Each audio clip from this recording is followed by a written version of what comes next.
Hi guys, and welcome back to this journey towards excellent exam results. In these shorter revision videos, we are going to be breaking down different concepts within the GCSE geography specification. The aim of this is to help us understand the concepts better and to give us the information and confidence we need to answer exam questions. In today's video, we will be discussing the Bradshaw model and the processes and landforms in the middle and lower course of a river. Okay, let's get started. So the Bradshaw model helps to explain how the characteristics of a river are going to change as that river flows downstream. So we've seen that it starts in upland areas and eventually ends up in lowland areas. Now, the first 5 characteristics shown on the model here show an increase, right? So if you look from this end here, this here is increasing. And we are referring here to the discharge of a river. And the discharge of a river refers to the amount of water that that river is carrying. So that means that the amount of water in the river will increase as it flows downstream. Now at the source, the amount of water in the river will be a lot lower. And that is because the river is just starting off. And then as the river flows through the landscape, it's likely to be joined by tributaries or small streams which add more water into the river, and therefore the river water, and then you have other water that is coming in through processes such as infiltration, through flow, groundwater flow, and that increases the amount of water or discharge in the river. So that's one characteristic that increases as you go down the river. Then we also have the occupied channel width. So that is the width of the river, how wide it is. So in the upper course, it's likely to be narrow. But then as you flow down towards the lower course of the river, that river is likely to widen as it carries a lot more material and as it has more energy to erode that river channel. So it will eventually become a lot wider than it was when it started here in the upper course. And then the channel depth as well is likely to get the depth will be deeper, or the river will become deeper as you flow from upstream to downstream areas. Okay.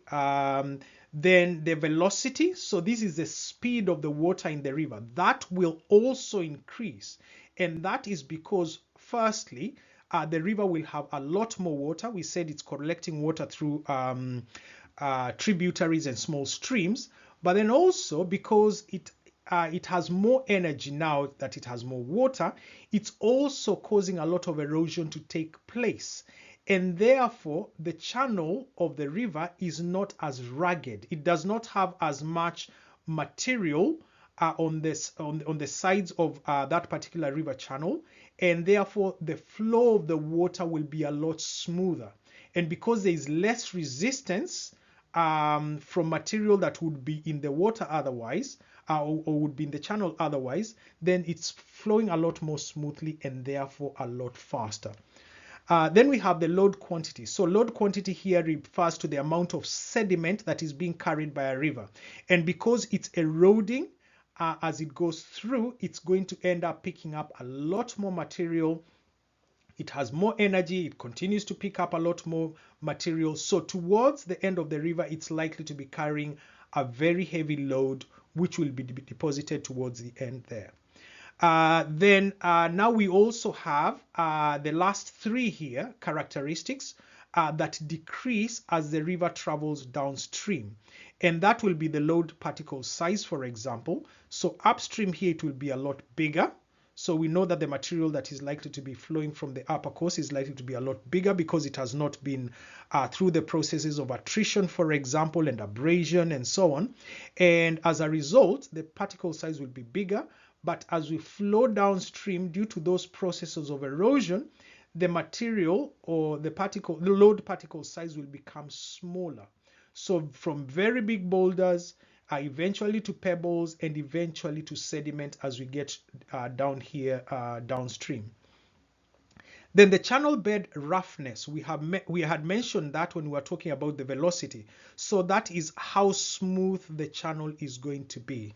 So it's likely to be a lot less smooth upstream and then become smoother as you go downstream. And then the angle or the gradient or the relief of the land is going to go from very steep to gentle sloping to almost flat towards the end over here. Okay, so that's the Bradshaw model showing how the characteristics of the river are going to change as you flow upstream to downstream.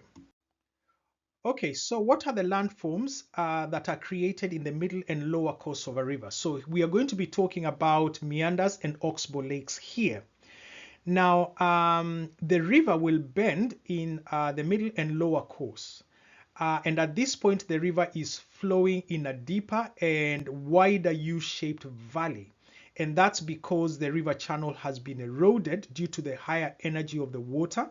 And that obviously is going to create a U-shape rather than a V-shape due to the lateral erosion that is taking place. Now, the water in the river will not flow in a straight line or does not flow in a straight line. Instead it flows in a corkscrew pattern, which is called the helicoidal flow. So it's going almost like in circles, and that will send the river's energy sideways, and that is what is actually leading to that lateral erosion that is taking place. Now, as that river water reaches the bends of the river, then it's going to cause the outer parts of those meanders, meanders as they are called, the bends in the river, to be eroded faster, because that is where you'll have the fastest current, or what is normally referred to as a thalweg. That is going to erode the outer parts, like you can see, like this particular bit here that is in red, that will be eroded faster. That there will be eroded faster. That is eroding faster, and so on. But then the inner part of the bend will have less energy, and the erosion there'll be hardly any erosion there really. If anything, it's deposition that is going to take place there due to the fact that the water there is flowing a lot slower. So what will happen over time is that the neck of this meander, for example, over here, you can see there's a neck here of the meander.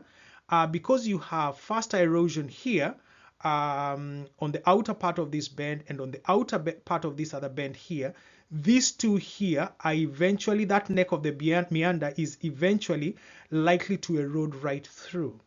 And then when that happens, the river now will flow, it will cut through and flow in a straighter, more straightforward channel. So it will be a lot smoother, and the water will be moved out of this area a lot faster.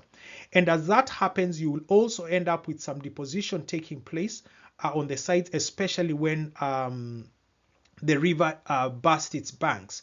Deposition is going to take place on the outer part of the on the floodplain around here, and that is going to lead to this meander eventually being cut off.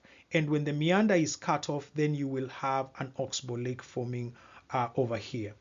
Now, other landforms that form in the lower course will include levees. And levees obviously are embankments on the side of a river. Those will happen or form when the river is in flood. You will have the floodplain itself, which is the area that is around the river that receives that flood water, and will have sediment that will be deposited on it. So that's a floodplain. And then you will have deltas and estuaries, and those are areas of deposited material near the mouth of the river or at the mouth of a river. Okay, so those are other landforms that are worth mentioning here that are formed in the lower course of the river. That brings us to the end of this video on the Bradshaw model and the processes and landforms in the middle and the lower course of a river. I hope that you have found the information useful. I have also put together videos on all the other subtopics within the UK Evolving Physical Landscapes unit. 2 of them will pop up as suggested videos at the end of this one, and the rest will be in the UK Evolving Physical Landscapes playlist. Thanks once again for joining in this journey towards excellent exam results. All the best, and see you again soon. Bye-bye.